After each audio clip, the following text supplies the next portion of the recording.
It blew me away. And so it was a really good example of young people taking a horrific situation. And what happened is they turned it into a beautiful thing, because we're at an economic inflection point. And it's kind of almost like, you hear these things happening with AI replacing jobs, and you see how expensive everything is. And, I think interest rates went down like a quarter or something like that. So hopefully money supply loosens up a little bit. I don't think it's going to do much. I look at a study that was done by Ray Dalio, and he talks about different countries throughout the last 500-600 years. Very finance, but here's the bottom line: is that the only way that the United States is going to avoid being surpassed by China is to become increasingly more productive. Because it's very popular right now on social media is, hey, back in 1995, this is what it was. $5 got you. So that's very popular right now. It's like, would you stay in 2025 or would you go back to 95? And it's like, what a depressing thing to show people. This is the Republic of the United States of America, not the democracy of the Americas of the United States, which means is that you and I own the GDP. It's ours. As every American citizen owns all of this. It's public. It's us. I want you and I, and let's say in 2 or 3 years, let's go visit China together so we can see what's going on with our own eyes. I would love to. So let's go to... Saying that, you're going to need legs. So let's talk a little bit about longevity hacking, because we want to live long enough to see what happens. And my prediction, Trump will bring Trump's presidency will end in resounding success, and Trump will bring China to its knees. Watch it happen. They're all different geographical locations, all different cultural. In fact, there's one in America, in Southern California. How strange that it's in California, by the way. I mean, just weird there, but at any rate, it's in Loma Linda. So you can even say, well, America has a blue zone, right? The number one common denominator amongst all blue zones, when you take away all the things that make that blue zone unique, every blue zone has one common denominator, and that's strong social, family, friendship connections. And you talk about strokes, you talk about cardiovascular disease, you talk about Alzheimer's, the leading causes of death: Alzheimer's, dementia, cardiovascular heart attacks, strokes, cancers. They're all systemic from this one top thing, which causes all of them. You ready? You know what it is? Nobody even knows what this is. It's called your insulin resistance score, or your LPIR score. Friends shouldn't let friends die fat unnecessarily because they could change their lifestyle. They could change what they do. And I just really, really want people to understand that.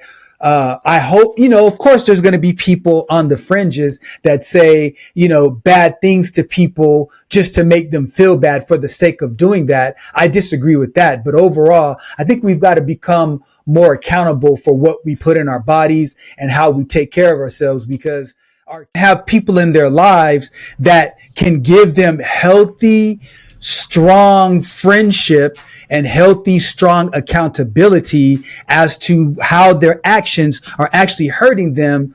That's where people begin to run off the rails, because the reality is that sometimes we have to suffer and go through difficult things in order to get what we really ultimately want, which is not only longevity, but vitality. You don't want your back to be hunched over because your bones are brittle and you're not able to sustain your own body weight. Having six-pack abs, since you said it, Len, is six-pack abs start in the kitchen, not in the workout routine. You're absolutely And again, that's another big lie of the food industry as we wrap up here today, is eggs are bad for you. Eggs are great for you.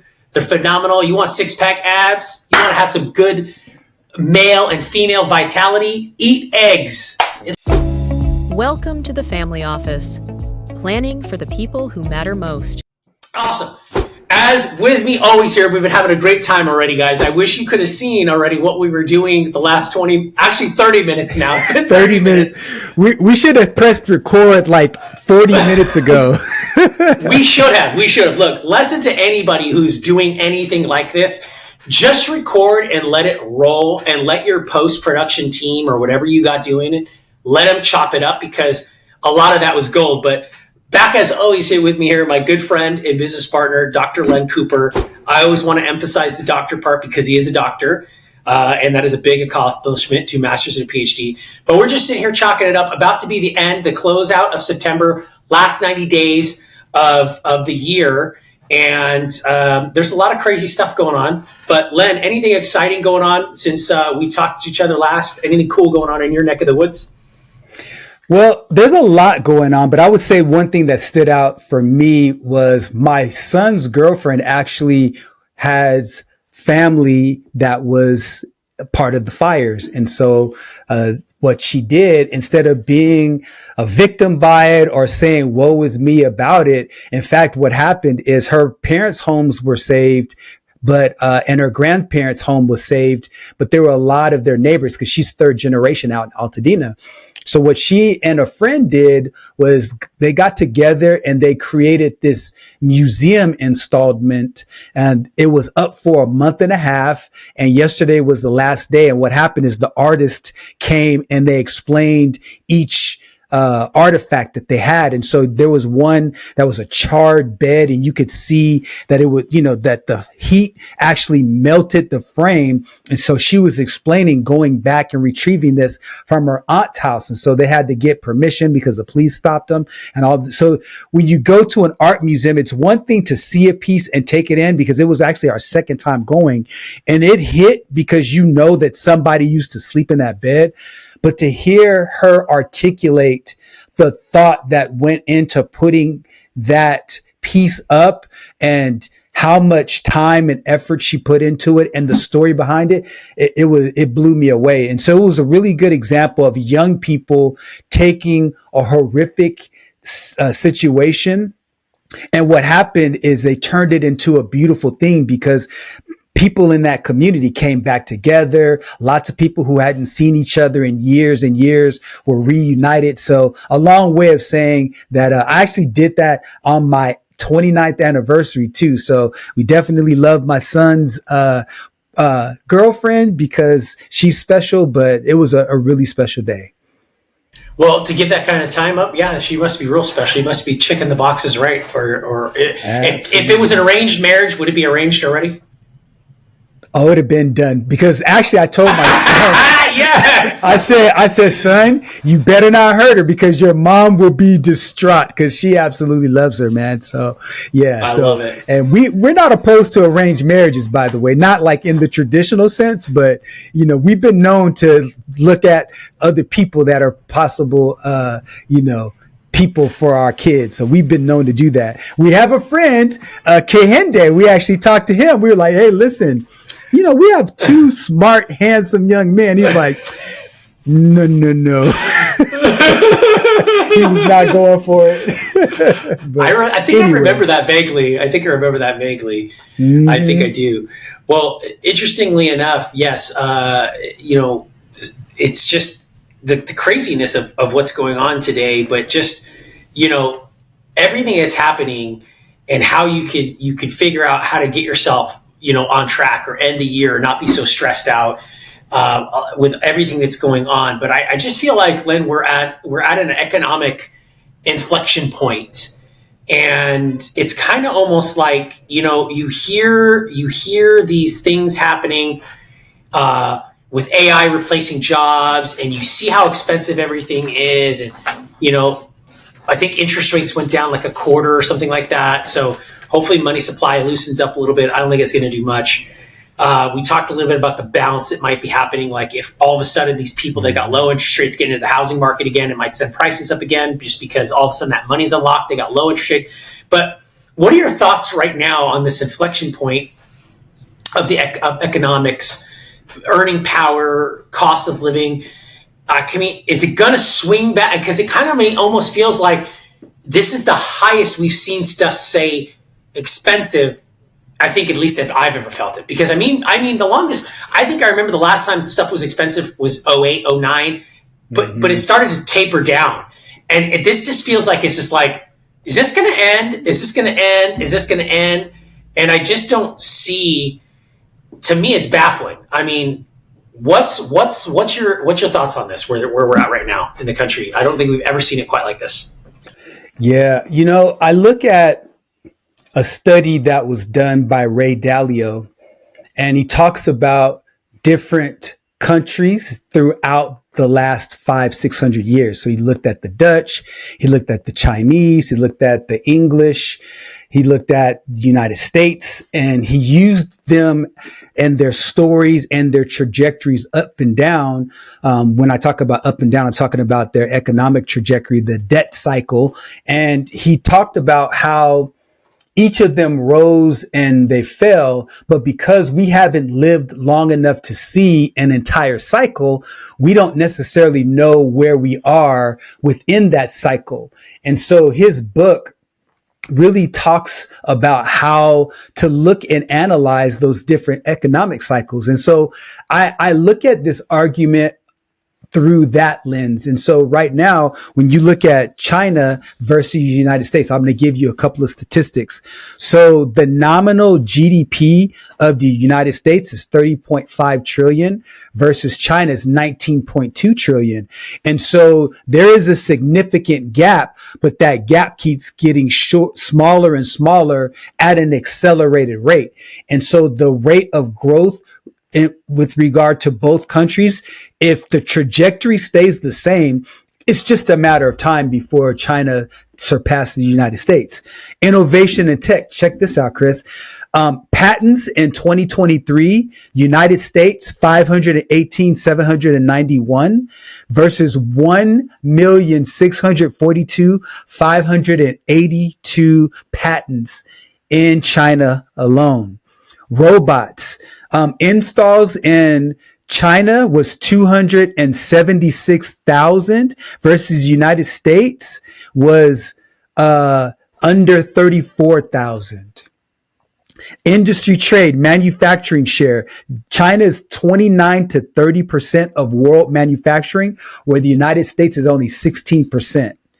And so I could go on and on from military, finance, but here's the bottom line is that the only way that the United States is going to avoid being surpassed by China is to become increasingly more productive.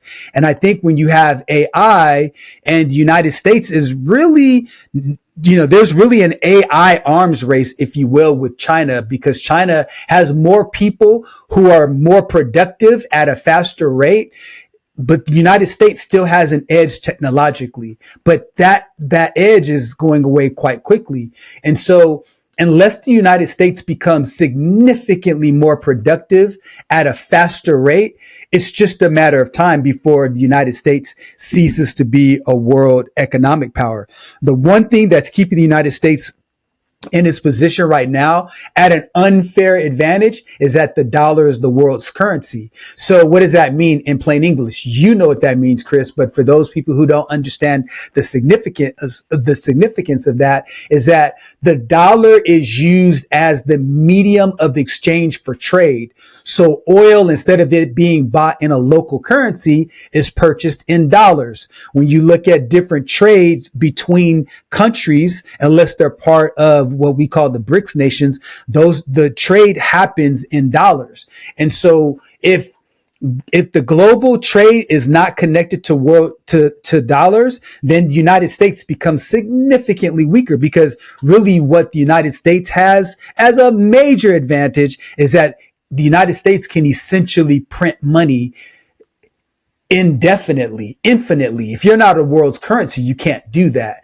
And so when I look at the inflection point, I think of this idea that we can either continue to go down the path we're going, which is to allow our manufacturing to continue to be shipped off, to continue to not really worry about being at the center of the world's technological advances. Or we can decide, you know what? we need to make a shift, and we need to make sure that we're putting more emphasis in STEM education. We need to put more emphasis in artificial intelligence and really drive home this idea and not use it as a way just to make more money, but to understand that our lifestyle and the way that we enjoy living is all connected to our ability to produce goods and services that the world needs. So I know you've got a lot of thoughts about this, especially because you're the finance guy. So I'm really interested to hear your take. Well, I think we were looking at data on this and what $100,000 means versus 1987 to today, and what 100,000, because it's very popular right now on social media is, hey, back in 1995, this is what it was. $5 got you. So that's very popular right now. It's like, would you stay in 2025 or would you go back to 95? And it's like, what a depressing thing to show people. I mean, I think it's just so depressing where it's like to show people those types of clips, and you see them quite often on social media. But I totally agree with the fact that you see this inch up, and you see China, increasing their nominal GDPs and competing with America's GDP. And it all really goes down to, what's being produced, right? What are you selling? What's the product and service that your country is selling to the rest of the world? Because that's pretty much what it looks like. But the reality here is that it's kind of almost like, yeah, we need to really focus on taking care of America first and stop making these egregious trade deals, these horrific trade deals that don't benefit America, but they benefit China or any other country, more so than it does America. And we've talked about NAFTA, we've talked about China being in the World Trade Agreement. They've done, and to all the stats. I mean, I'd love to know where the stats came from, because you can't believe anything that China says. You can't believe any of those numbers. And then how much of the technology that China's building on is all stolen IP from either America or various other countries.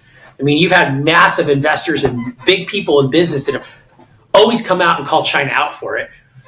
I don't think China will ever pass up the United States as the world superpower, the preeminent superpower, and I don't think they'll ever hold the reserve currency. I don't. Wow. I don't. Okay. I just don't. Okay. I don't. And I know everyone's like, I hope you're right, by the way, but I don't see how that's not going to happen. But keep going. Well, here's my thoughts on that and why I don't think that'll ever happen. And I know we're talking about economic inflection points here. Look, Americans need to make more money. Okay? But also Americans need their deck stacked back in their favor and not stacked against them. And I blame the last 40 years of piss poor presidential and political administrations that have absolutely pillaged this country. Pillaged it. Like the fact of what we were just looking at before we got on here. You can't audit. It's written in the law that you can't audit the aid to Ukraine. What are you talking about? What are we talking about here, right? So we've pillaged the United States of America for the benefit of kickbacks. Okay, cool. That's great. We have a lot to go around. Fine. This is the Republic of the United States of America, not the democracy of the Americas of the United States, which means is that you and I own the GDP. It's ours. As every American citizen owns all of this. It's public. It's us. The United States of America is owned by you and I as we sit here, and everyone else that listens to it. Yet we've allowed these politicians, which we should fire all of them, every single one of them, down to Trump to Pelosi. Fire them all. Get rid of them all, right? And redo the elections without term limits, and put volunteers back in there that have experience in business and economics and things like this, because how it's working right now, it's not working. Our system works. Just tweak it a little bit and get rid of, put some term limits in there, because these people have been allowed to stay in Congress and Senate and rape and pillage the United States coffers for decades. They go in broke, busted, and disgusted, and they come out multimillionaires without creating any businesses. And it's out there and no one says it or no one talks about it because it's just, oh, whatever. What are we going to do about it? But Chris, can I jump in real quickly? I want to get a point of clarification just to make sure I'm tracking with you. So you're saying that it's important to not have term limits. No, it's important to have. We need term limits. Got it. Okay, I was 100%. Okay, got you. We put term limits on the president. We term limits on governors, but those are not the positions that are actually creating the legislative pain. The thing is those positions, like the governor position and the mayor position and the president position that have these term limits on it, those are like the championship. Those are like where we push our guys to that we want, right? Those are like where we push our tributes to, our guys in office, right? But realistically, it's the senators and the Congress peoples and the council people that don't have term limits. That's the driving power behind putting those people in office, because those are the people that draw the districts and the maps and the local legislation and the voting rights and the voter rolls and who's voting in what state and the data. They run it. Those are the guys on the ground running it. That's the political corruption that's happening, right? So I don't think China will ever do it, and here's why I don't think so. So I don't digress into a million things. I don't think China's ever going to do it because China's not a purely capitalistic republic. It's just not. It is a morphed pseudo scientific experiment, Quasimodo, Frankenstein. Let's take the aspects of corporate espionage that we like of capitalism and cronyism and take those aspects and try to kind of incorporate some capitalism into this communistic regime. Because really, at the end of the day, the powers that be and the worlds that be, it's just like all those that are on that side. They are looking for a champion to show the rest of the world that communism works. They are. That's all they're trying. See, communism works. No, it doesn't. It's never worked. It doesn't work. China doesn't use pure communism. China is like a hybrid of it. But when you go there, the state still owns everything. So you can't believe anything because you said earlier, the United States has an advantage because it's the reserve currency. China has an advantage too. They steal IP. No one can audit them. And they prop up all their biggest companies with state-funded stuff, much like the U.S. has done, just not on the same scale. Like, let the banks fail, let the car dealerships fail, let them fail. Let these guys fail and let the natural free market and innovation process run its course. Because here's what I can tell you. China is meddling with this, is meddling with all their stuff. And anytime you meddle with the organic system that works, you get disease. It just happens. You just get disease. China will eventually disease itself to death because you can't keep running on fake numbers like they've been running on for the last 10, 15 years. They're all fake. All their numbers are fake. And here's the biggest challenge that China has facing, but long before America faces it. And maybe you can make the argument for, human labor is not going to matter anymore because you have autonomous labor coming into the market over the next 10 to 15 years. And maybe this won't be an issue. But we are facing population declines, right? 20, 30 years ago, there's too many people, right? But now you see infertility and you see all these declines. And the biggest countries that are facing them are Asian countries, specifically Chairman Mao's two-child law and two-child thing, everyone likes to say it's so great in all these other countries, but imagine waking up and saying you can only have 2 children. The government tells you how many children you can have. I have an issue with that. I'm sorry, but anytime the government controls something, you give control to an elite group of people that have authority over the massive amount of people, you create room for an issue. So America has a lot of issues to fix, but still at the end of the day, America has got it best. And everyone out there in the rest of the world is envious because they really want to live the way Americans live, but they can't because at heart, they don't want to do the work because they're communists and they just want to take. And that's all China does is just take. It's just a giant vacuum cleaner cesspool of just taking.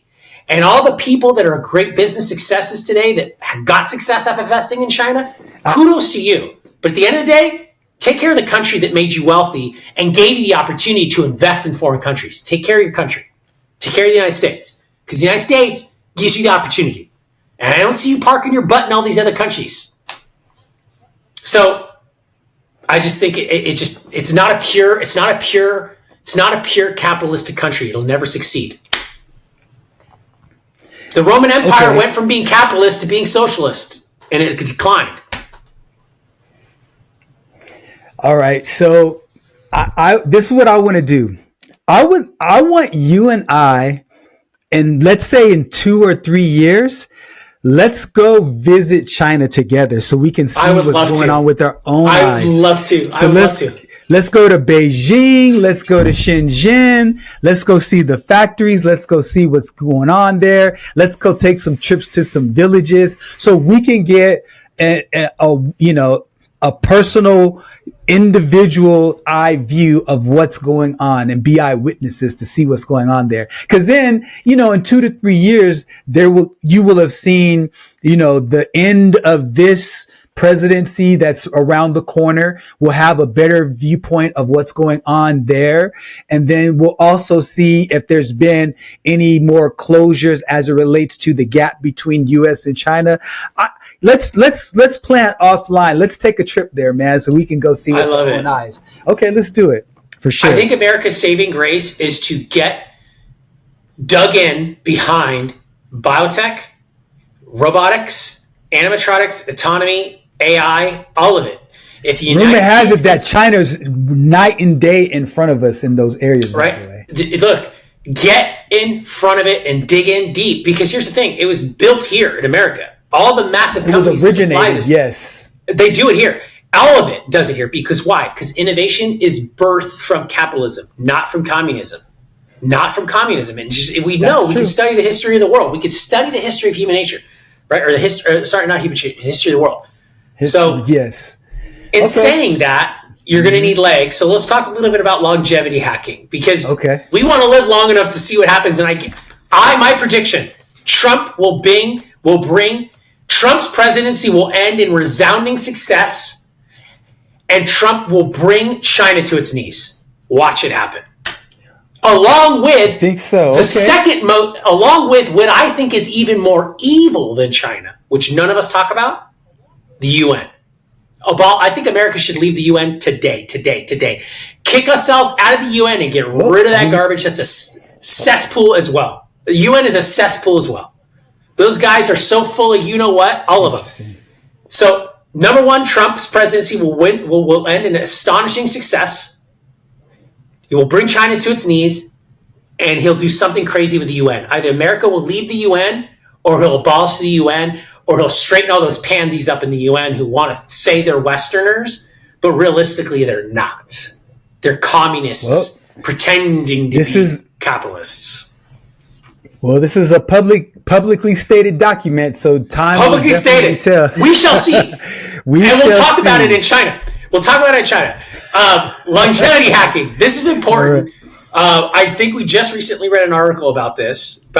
She was how old was she? 117 years old. 117 years old. We've talked a little bit about this, Len. Where are you at with this? Longevity hacking, does it matter? Why should it matter? I have some perspective on why you ought to look at this and why you should practice longevity hacking. I'll give you my 2 cents on it. But Len, where are you at with this right now? Because it's a very popular thing on social media right now. It's booming.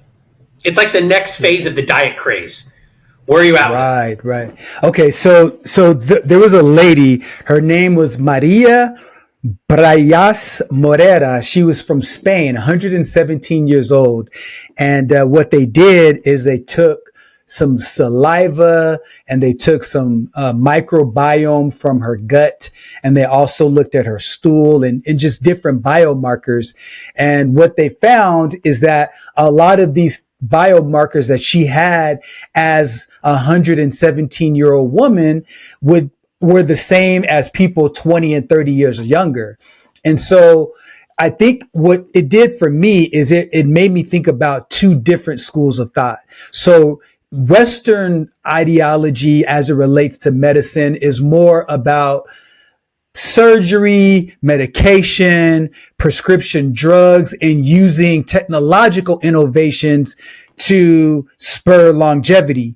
Eastern thought is more about nature, making sure your stress levels are down, making sure that you live a casual, carefree lifestyle and eat well so that you can live longer. And I think there's a real merging of the two philosophies. But if you had to put a gun to my head and say which of the two is more effective using technology like medications and pharmaceuticals, I would have to say that Eastern is a more effective way to go about it. And so I think, though, that you've got to think about what are your daily lifestyle habits, because I think the problem with the Western approach to it is that we want the silver bullet. We want to be able to eat our cake and our ice cream and our processed foods. And we want to be able to shoot some GLP-1 so that we can continue to and live longer. The problem is that I think what will happen, and I'll let you take the more scientific approach. I'll take the more social approach on this argument for this part of the conversation, is that I think what will happen in the United States in particular is that, you know, there's this Ozempic is trying out this new pill form of the GLP-1 as opposed to having you get a prick. And so if it does become a medication and I can take a pill and lose weight, what it's going to do is it's going to subconsciously allow me in my mind to go and eat pizza every day and go eat cake and ice cream and all of those processed foods that I mentioned before every day and think there's no real consequence because I'm not going to look fat. I'm not going to look unhealthy. And because I'm not going to look that way, I'm not making this correlation between my lifestyle and eating habits and my longevity and vitality. And I think that's a real dangerous path we're headed down, because right now the reality is regardless if I'm wearing a watch or a ring that measures my heart rate and all of those things, the body keeps the score, right? And so I believe that eating the right way and making sure that you consume enough water, making sure that you decrease your stress levels, because your body is keeping the score. So because if I'm not putting harmful chemicals into my body, then my body is going to respond well. But if I put drugs and alcohol, but I take this medication to make the outward appearance of those things go away, then what ends up happening is I have this false sense of reality. And I think long term, the impact of that is going to be people looking the part, but still dying at an early age. And my concern is, we talked earlier about capitalism. Capitalism in its purest form is only motivated by profit. And so if profit is the main motivator, then the ideal humanistic approach to allowing people to live healthier lifestyles begin to become overlooked because we're blinded by the pursuit of profit. I think that's a dangerous proposition. So that's my take on the whole thing about longevity, because this lady, Maria Morera, she's one person. And so there may be so many other factors that we don't even know to look at that suggest why she lived longer. For example, maybe she lived, because I know that she was in the Catalonia area, but maybe she was on the outskirts where there weren't as many cars, where she wasn't breathing in as many pollutants. Maybe she had a lifestyle where she didn't really have a stressful life. She was able to just, be herself, and she lived in a pleasant environment.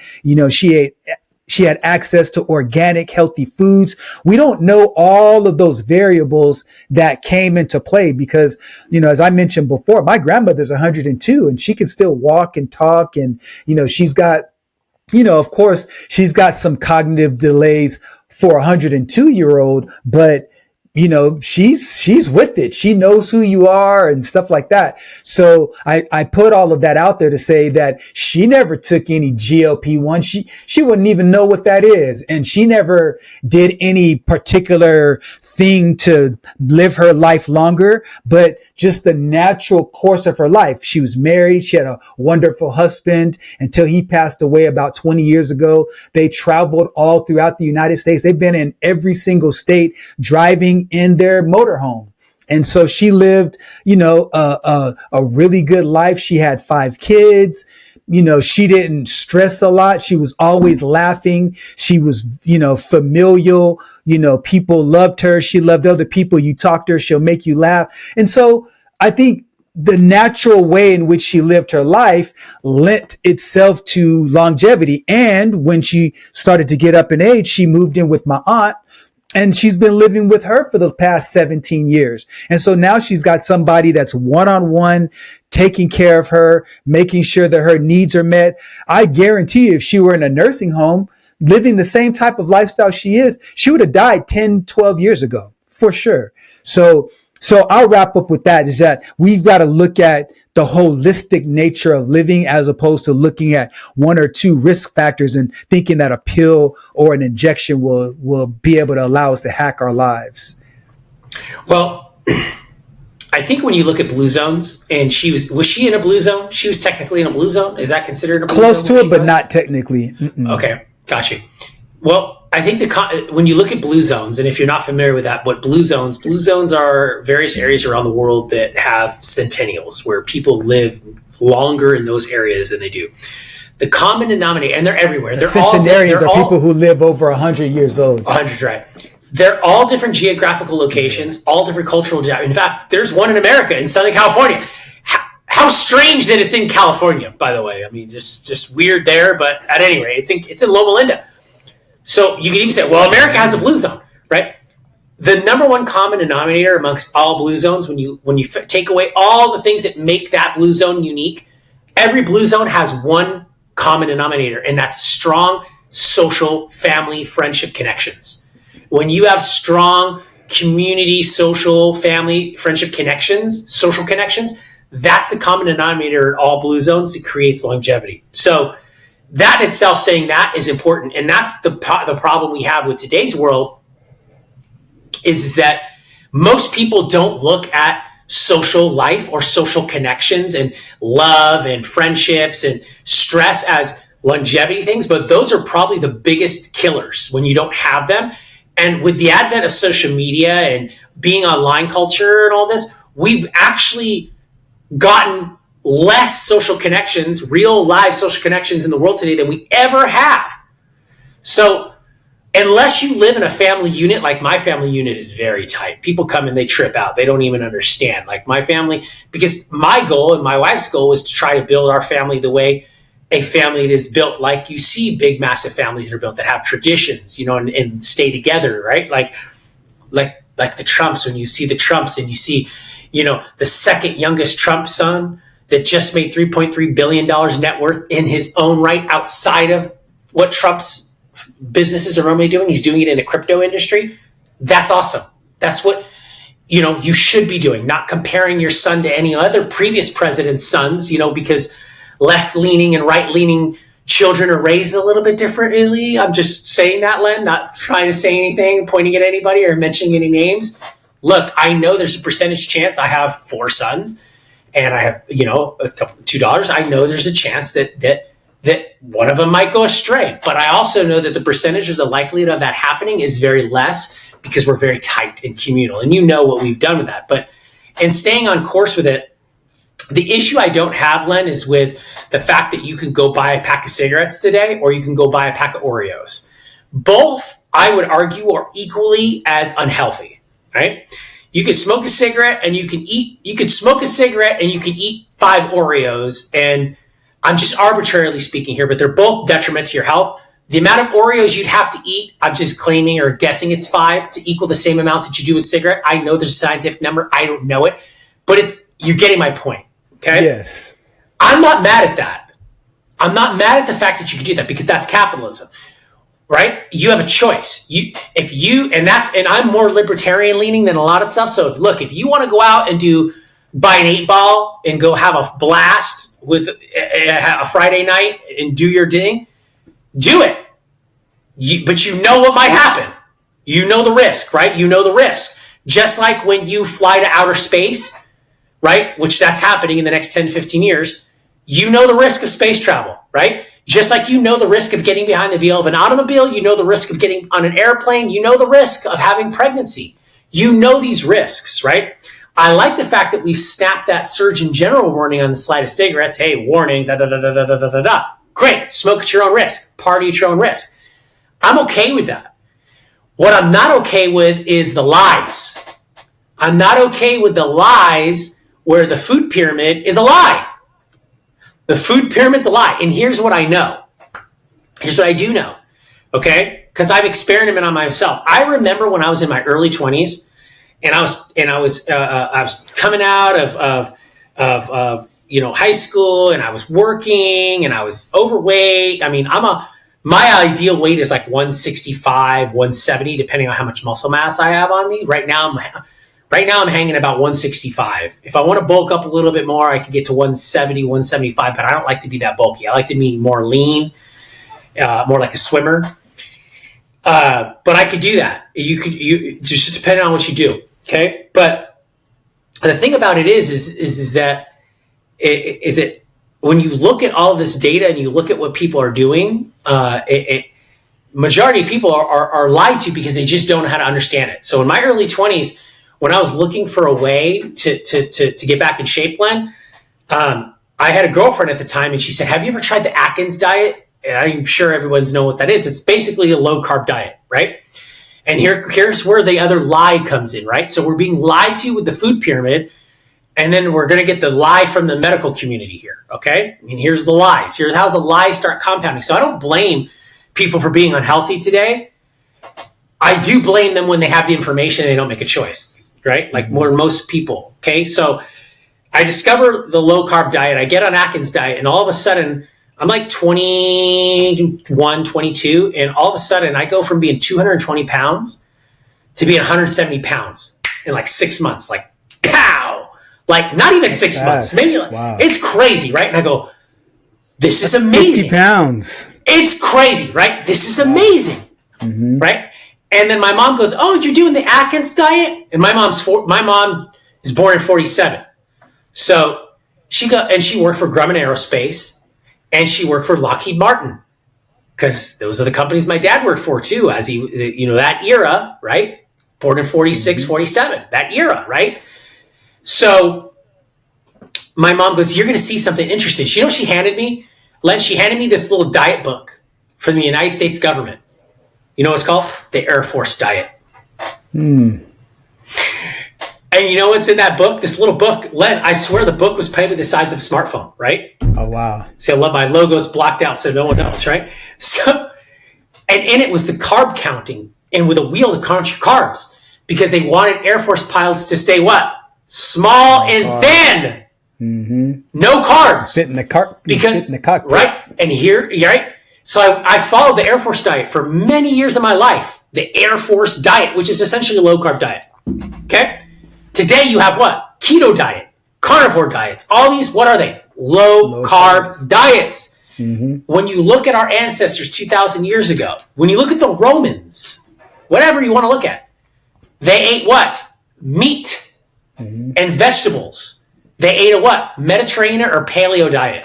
Okay? They didn't eat refined carbs, sugars, starches. You couldn't make bread like that, like the way we do it today. Enriched, bleach, all the stuff, the sugar, glycemic spiking stuff that we eat today. Right? So the moral of the story here is that the next biggest lie comes from the medical community. Why? Because the doctors will go, "Oh my God, you have ketones in your urine. You're going to die."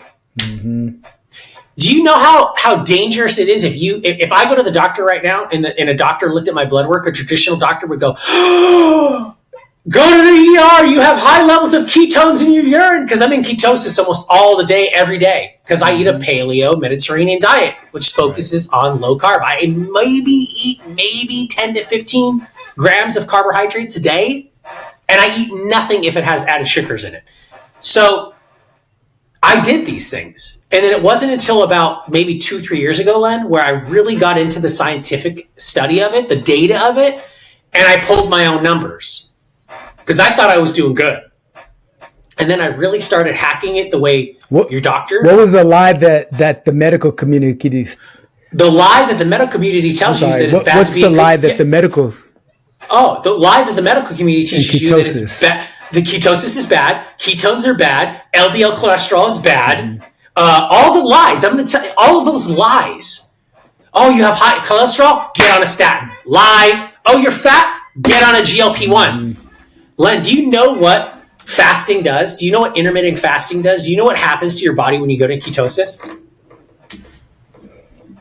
It's the same exact thing that happens when you stick yourself with a GLP-1. It's the same thing. It's the same process. When you take a GLP-1, you're putting yourself into a fasting state. Now your body is no longer using sugar. It's burning fat reserves that you have for and turning yourself into a ketosis state to burn fat instead of sugar. Your body is either sugar starch adapted or fat adapted.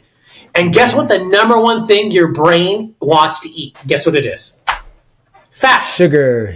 Yep. Fat. No, your brain wants fat. Your brain is okay. Your body craves sugar. Yes. Your body wants sugar because it's the easiest, and it makes the dopamine just light up in your head. But the fat is what your brain wants. The healthiest thing you can eat is avocados and walnuts.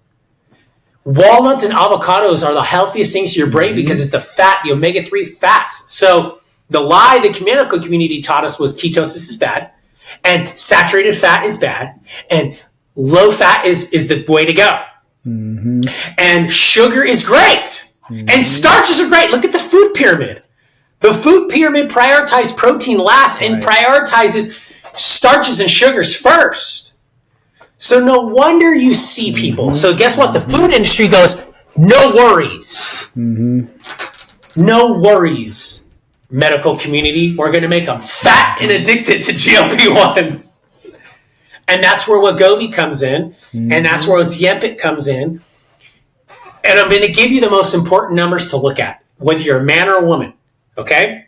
From most important to least important, least important to most important. These are the only biomarkers, not the only, but these are the most important biomarkers that everyone should pay attention to. Uric acid. Your uric acid, okay? Because your uric acid has a 20% all-cause mortality multiplier on it. Meaning if your uric acid is out of whack, that's going to give you a 20% increase in all-cause mortality, okay? Next, your lipoprotein A's. Your lipoprotein A's, you got to look at those, okay? They should be less than 75 nanometers, right? And that's a 22% all-cause mortality biomarker. Next, your hemoglobin A1C, right? That's your 90-day blood sugar average. That is a 38% all-cause mortality multiplier. I'm going to throw out LDL cholesterol unless you have some significant issues, but your LDL cholesterol, it's a farce. I have high LDL cholesterol because I eat a lot of meat. High protein diet. Right? I eat it. Okay. Next, your body mass index. See, a doctor will scream at you for your LDL before they'll scream at you for your body mass.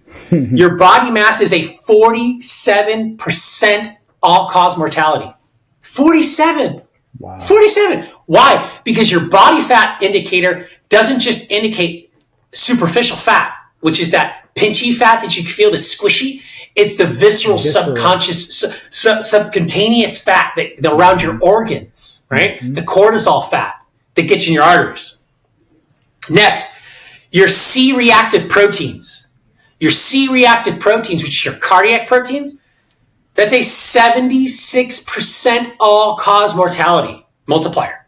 Whoa, right? You're going to be shocked when I tell you number one, Len. You're going to be shocked because I was shocked.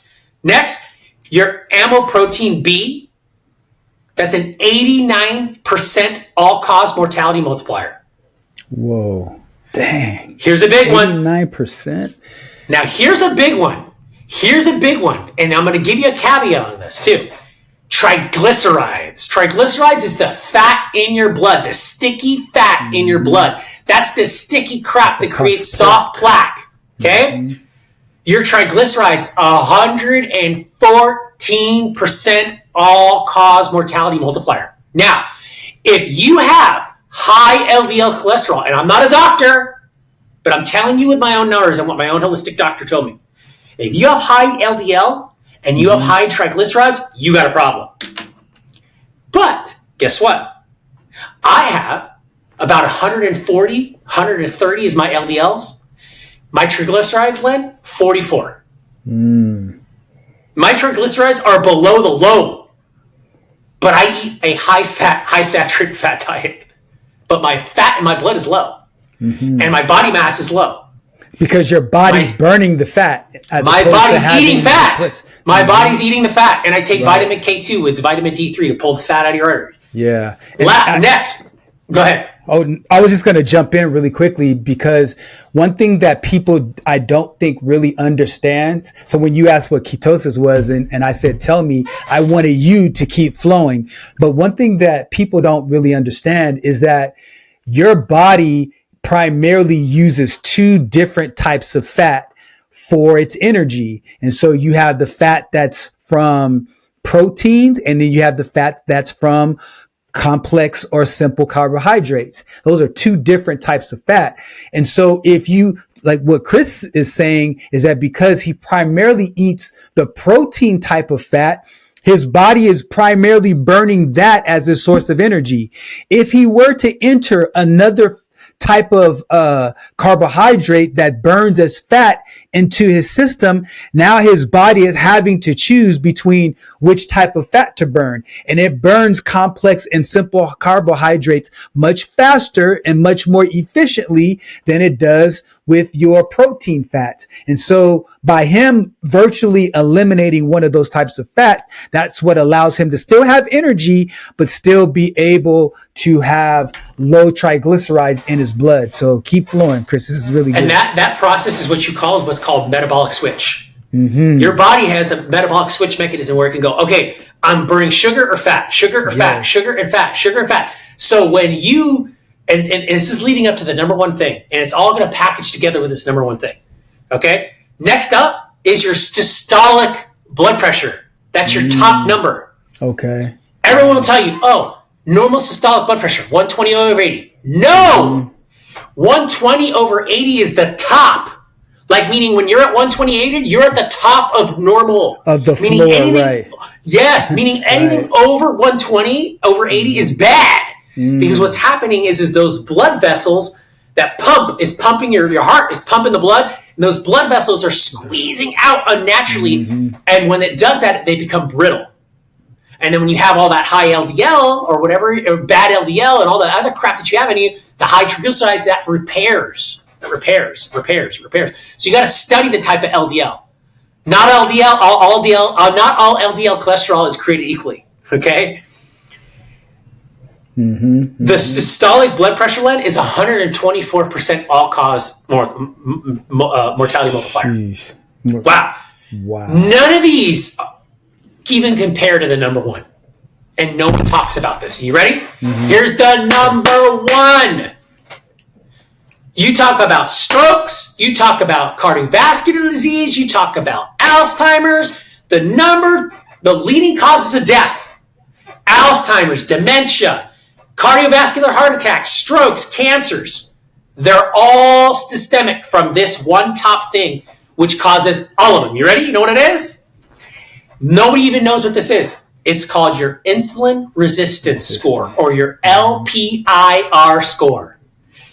When you go and you do your annual physical, did you know they don't even test for any of these things that I just showed you? They only test for your blood pressure, blood pressure, your triglycerides, and your LDL. And your LDL and your A1C, they don't check for all these. Your LIPI score, which is the resistance, the amount of insulin resistance you have, which means when you eat, how much insulin does your body have to secrete? Okay? Well, guess what? What do GLP-1s do? GLPs block what? The need for insulin. It reduces blood sugar levels. So it thinks your body doesn't think it's eating. So it's like, oh, I'm good. I'm in fasting. I don't need to do it. When? 540% all-cause mortality multiplier if you're insulin resistant. Wow. I did not know that number was that high. That Len, is bananas. Here's the range. Your LIPI score should be less than 45. When I did my insulin resistance score, about 2.5, 3 years ago, and I was in pretty good shape. It was about 40. Okay. I switched it up and went super hardcore paleo Mediterranean. My LIPI score is less than 25. That's good. Less than 25. You cut it by more than half. About half. No doctors talk about this stuff unless you're seeing the right doctors. Why? Because guess what? I want you to eat shitty. Then I want you to get fat so you can get in a GLP-1 so I can bring your insulin down and bring your insulin sensitivity resistance down by giving you a GLP-1 in a pill now. In a pill.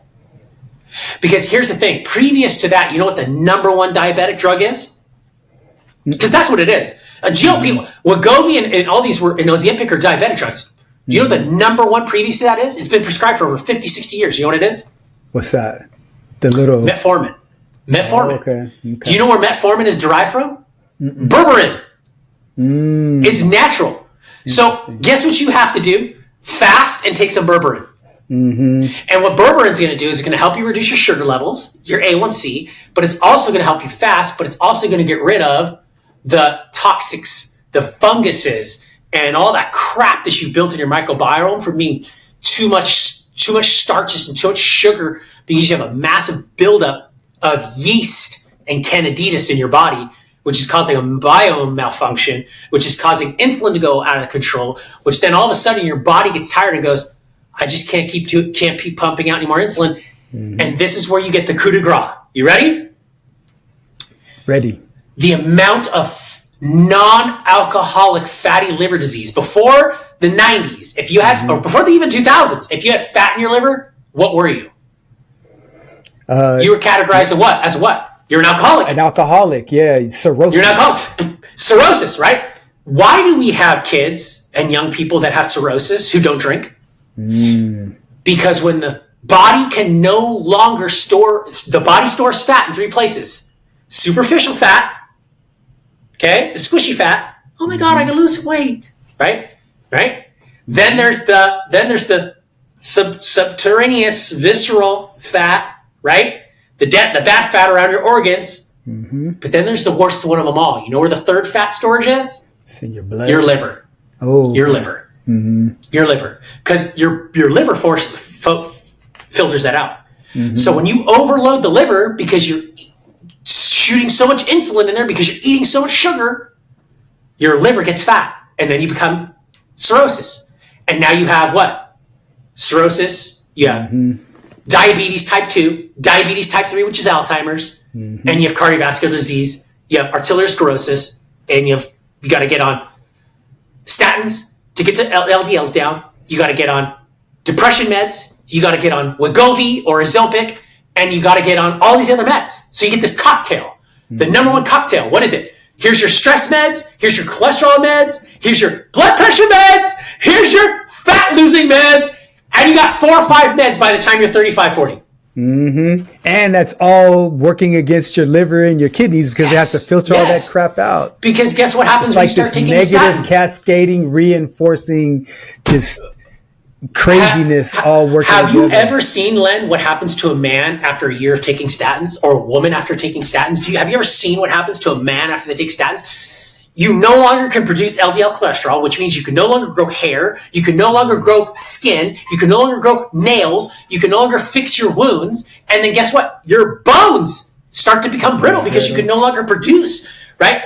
A man starts to shrink and starts to lose muscle mass because you can't produce it anymore because you don't have any LDL proteins. It's detrimental to a man's health.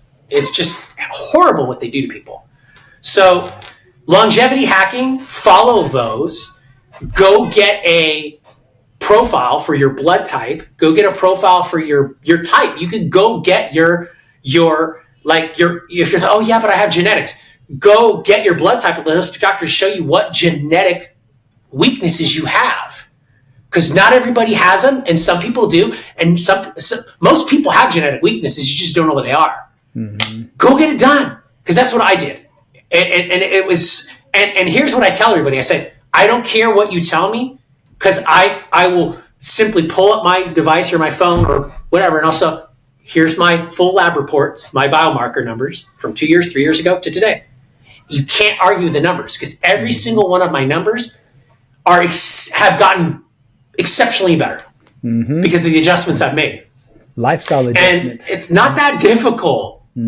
So that's the issue I have, Len, with it's not the fact that the crap's available, because I can go downstairs. I mean, my house is about 85% organic, non-GMO, clean, but I can still go downstairs and get a half a gallon of Kirkland vanilla ice cream and eat that bad boy. I had some last night, maybe a couple spoonfuls. But at the end of the day, everyone has a choice on whether or not they want to buy the poison or not, right? So if you buy too much of the poison in excess, you're going to die. And you're going to be so biohacking is very easy to do, because I think you have the information and you have the resources available today more so than you ever have in the history of living. So my suggestion is if you haven't gotten into it, get into it, because the reason why it's so important to me is, and because I know you might live in the, well, yeah, but you have one life and I just want to live comfortably and I don't care. I want to eat apple pie. Go ahead and do it. But make sure you counteract it in other areas of your life. Because here's the thing, I don't want to pay for this. Let's say I'm 75 years old, 60 years old. I don't want to be decrepit. I just don't. I just don't want to be decrepit. I don't. And I like the fact that I don't take prescriptions at 44 years old. I don't have any. I don't have to take BP meds. I don't have to take cholesterol meds. I don't have to take anxiety meds. I don't have to take nothing. And I'm very thankful and grateful for that. But again, at the same time, since I've been in my 20s, I was exposed to productive habits of dieting and hacking to stay healthy. I just happened to get exposed to the right ones, and I researched it. So, and you took action with that. And not only did you take action, you were disciplined with your action, and that all makes the difference. So, absolutely. I think it's a perfect segue into the other topics that we have. Man, this is really good. Well, I was gonna get you on the impact of. And this is something obviously that's been happening, and this is pretty big. And we could stay. I mean, this is kind of goes with the same thing. Is fat shaming and neonatal obesity. Look, I mean, there's a big thing going on a lot with regards to how we perceive weight and making people feel comfortable. But my question to you would be what is, you see a lot of this. We're coming off the heels with Sydney Sweeney. That controversy, I think, has a lot to do with fat shaming as well, because you see a beautiful girl and, when you talk about women, plus size women can't wear jeans.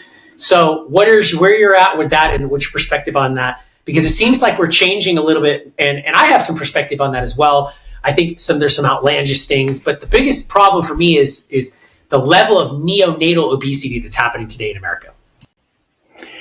Yeah, so when you look at this idea of fat shaming, I have a few issues with where it's going. And I hate the fact that people use their words as a way to bully and to intimidate and to make people feel less than. Having said that, if they use it as a weapon for violence, if they use it as a way to turn words into action, or to make kids who are mentally unhealthy do bad things to themselves, that's where I really have a problem with it. And so I understand some elements of this whole idea of not fat shaming and using words to hurt people. Having said that, let's get that part out of the way. I look at fat shaming as it's a real outcry, as a something that goes against this whole notion of body positivity. So I'm very much against this idea that if you are overweight and you are unhealthy, that it's okay to be in that situation, that it's okay to be overweight and morbidly obese. It's not okay, because that's your body telling you that you're unhealthy. And so when somebody tells you that you're beautiful and that you're great just the way you are a beautiful person. You are great just the way you are as a human being. But what you do and what you put into your body to make you overweight and to make you unhealthy, that is not okay.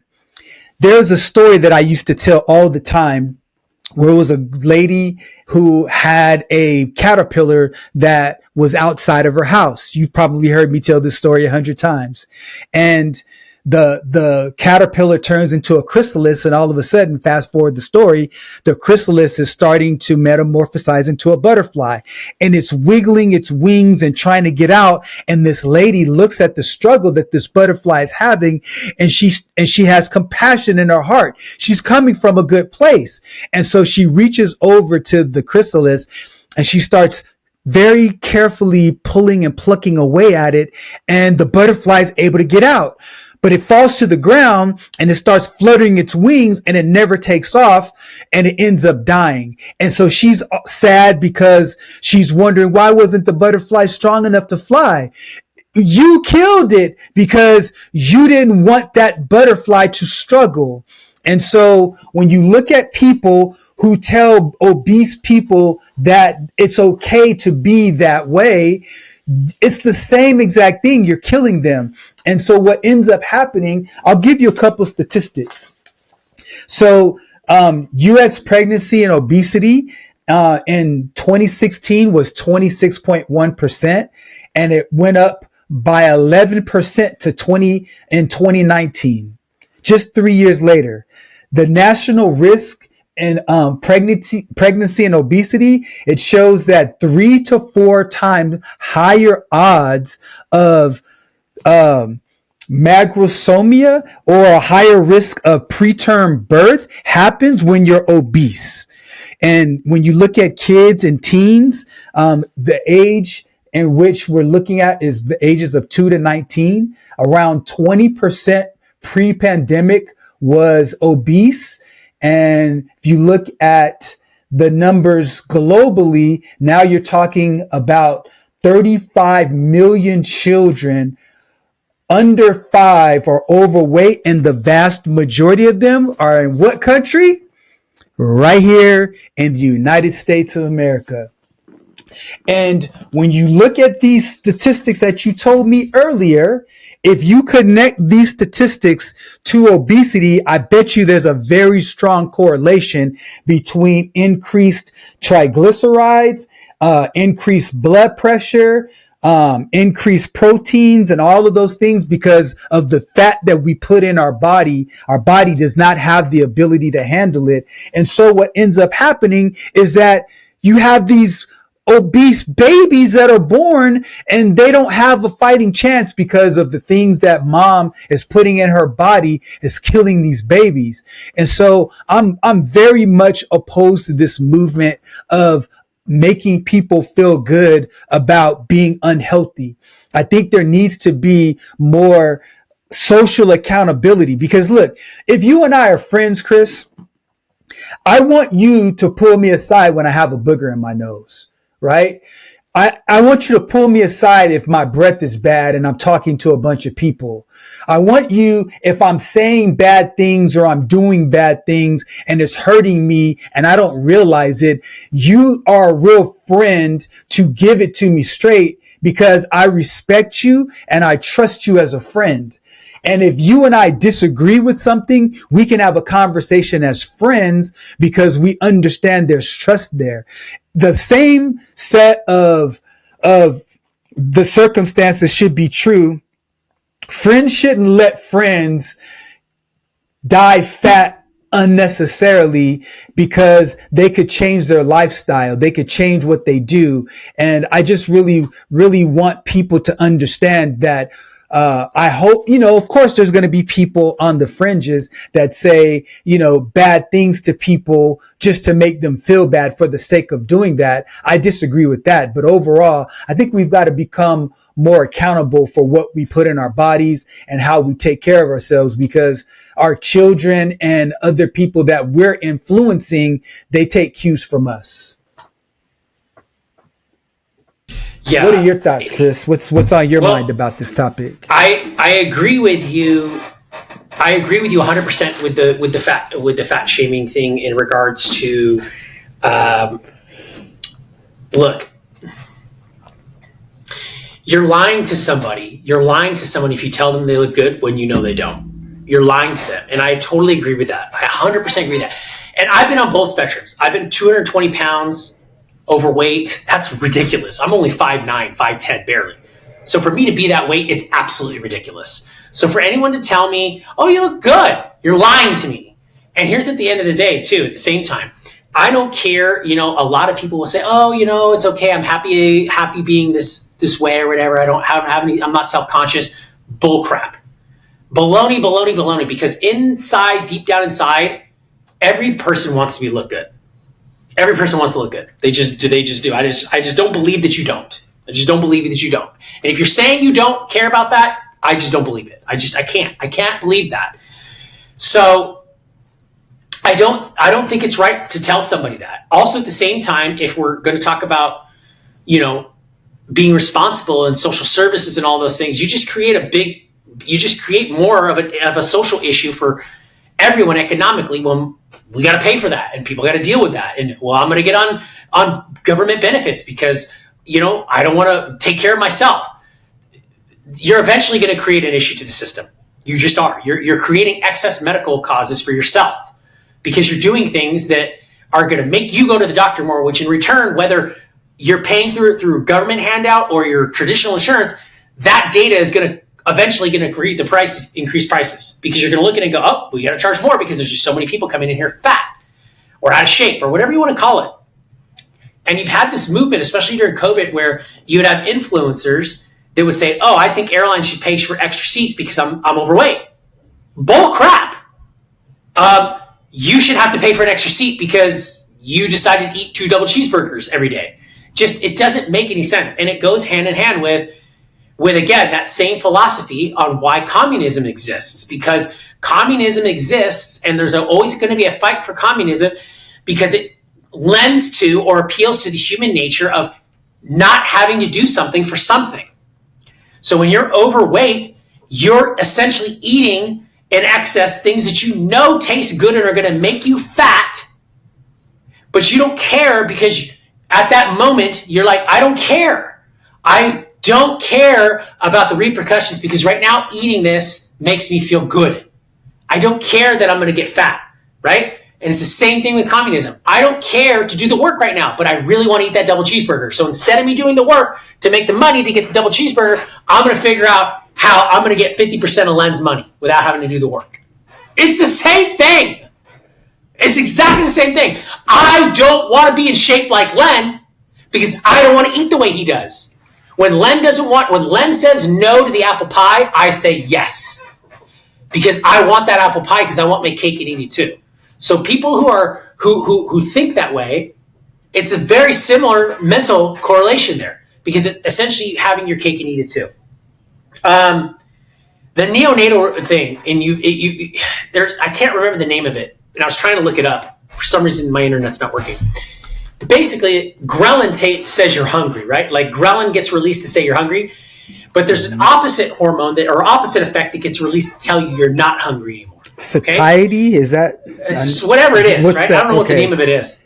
Okay, I'll look it up. But while you look that up, maybe we can look it up. But basically what starts to happen here with that, especially with neonatal obesity, is you're born at a disadvantage because what ends up happening is have you ever like eaten something late? Leptin? Like you eat leptin. Okay, there it is, yeah. You ever eaten anything late, Len? Like you eat like 11 o'clock or 12 o'clock at night and you eat it and then you wake up the next morning. Usually it's carbohydrate based and you eat the next morning and you're like, damn, I'm starving. Has it ever happened to you? It's been a while, but I definitely remember. I can't. You know what I'm talking about, right? It's never happened to me. Yes. You ever notice that the more you eat, the more you eat? Yes. You ever notice the more you eat, the more hungry you tend to stay? You know why? Because what ends up happening is carbs. Yeah, for real. Yes. You know what happens is you eat, and then guess what gets released? Insulin. Right? And then as you keep getting, and then all of a sudden, what happens? Your body keeps releasing insulin. And gets, the name of the hormone again? What was it? What was it that tells you you're not hungry anymore? Leptin gets released, right? So guess what starts happening? You keep releasing this leptin. You're not hungry. And then all of a sudden, your body is so insulin resistant and so leptin resistant that your body keeps telling you need to eat because you're in danger. because your body doesn't know how to respond to insulin correctly. It doesn't know how to respond to leptin correctly. You keep eating, you keep getting fatter, and your body keeps telling you to sit down, and then all of a sudden the cycle starts. And that's how it happens. Well, let me make sure that I'm clear with I'm sorry. I think there's a delay, so sorry about that. So I want to make sure that I'm clear. Ghrelin is the hunger hormone. That's the hormone that tells you you're hungry. Leptin is the one that tells you're full. Right. Mm-hmm. So when you keep eating and neonatal, you don't have control over that. So when you're born, that baby is born with insulin resistance, and they're born with a resistance to leptin. So now all of a sudden that body doesn't have a chance to rebalance its leptin reception. So all of a sudden what's up happening is 3 or 4 months, that kid is done for. You ever seen babies that are fat from the beginning? Like you see a 6-month-old or 1-year-old and they're fat, like they're really fat because they have a leptin, because their body doesn't know how to process leptin correctly. Again, I'm not a doctor. It's just stuff that I've researched and studied. It's just, and you go, that's how that happens. Right, so now all of a sudden you have more people that it's okay to be 400 pounds overweight and have a child. It's not. So then you set yourself up for failure, and then you set yourself up and you start having this notion where big is beautiful. Big is unhealthy. Let's just call it what it is. But again, we're so used to this society where it's like, oh, don't offend them. And I don't want to mention any names, so I won't say that. But at any rate, it's better for you to stay healthy, and it's better for you long term to not do this, because we definitely have we want to solve the obesity crisis. It's very simple. Don't make being unhealthy popular. And I think we've done that, and we've told ourselves, especially young children, it's okay to do that. Look, I'm not authoritative, and I'm not like. Can you hear me still? I can hear you fine. Okay, cool. I'm not authoritative, and I'm not like dictatorship in our house, but we don't drink soda in my house. We just drink water. Soda's a treat. Since birth. Mm-hmm. None of my kids are overweight. And if I notice that and it's happened, hey, we dial it back a little bit. We got to dial it back a little bit, because I don't want my kids to be set up for failure. To me, it's an investment for them. So. Mm-hmm. I agree. Yeah, I would say I agree with you from everything that you've said factually. I think the one thing that I try to be careful about when I'm interacting with people that are overweight is to not make them have this unhealthy, like, I don't like using terms. I'm trying to say this the right way. I don't like using terms like they're doing it purposefully. I believe that there are a lot of people who are overweight who just simply don't think about it from a long-term perspective. And I think it's the day-to-day wanting to just feel good and do what feels good all the time, and the day-to-day not wanting to struggle. And it's the compounding effect of that makes people fat. And so when they don't have people in their lives that can give them healthy, strong friendship and healthy, strong accountability as to how their actions are actually hurting them, that's where people begin to run off the rails. Because, now there's going to be some people that are like, look, I don't care what you say. I'm going to eat what I want, when I want, how I want. You can't help them. I do believe there are a lot of people that are out there who don't want to be fat and they want to do something about it, but they just don't know how. I think they need to first understand that it's important for you. Let's say you're overweight right now and you're watching this, mm-hmm. and you probably got mad at something that I said and something that Chris said. Okay, that's fine, but does your anger serve you? Does your anger help you become more healthy?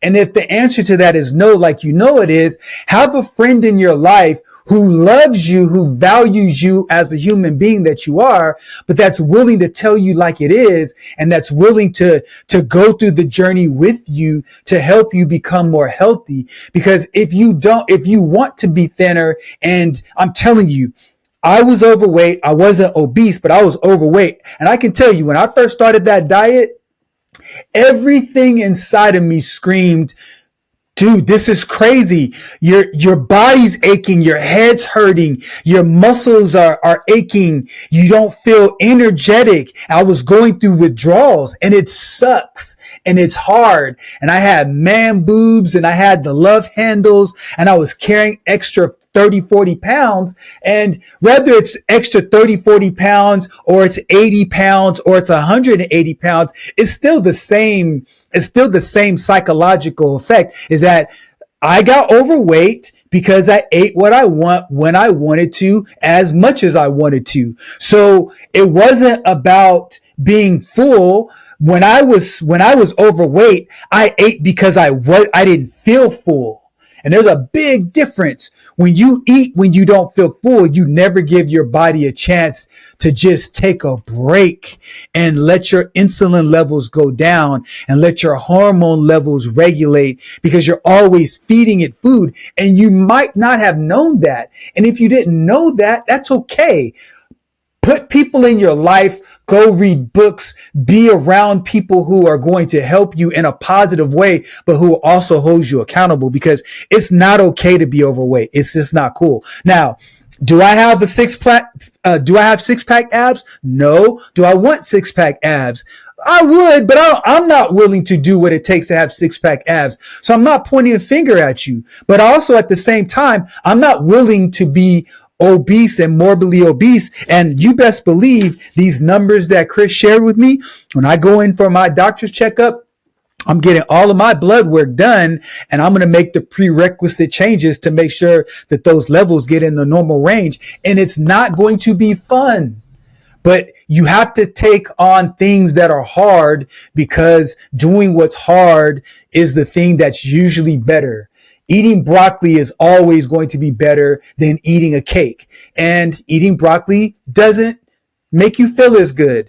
But the reality is that sometimes we have to suffer and go through difficult things in order to get what we really ultimately want, which is not only longevity, but vitality. You don't want your back to be hunched over because your bones are brittle and you're not able to sustain your own body weight. You don't want to be living in a nursing home because you didn't eat the right foods when you were 20, 30, 40, and 50. You don't want to be in a situation where you can't remember your kids and their names and who they are because you're insulin resistant.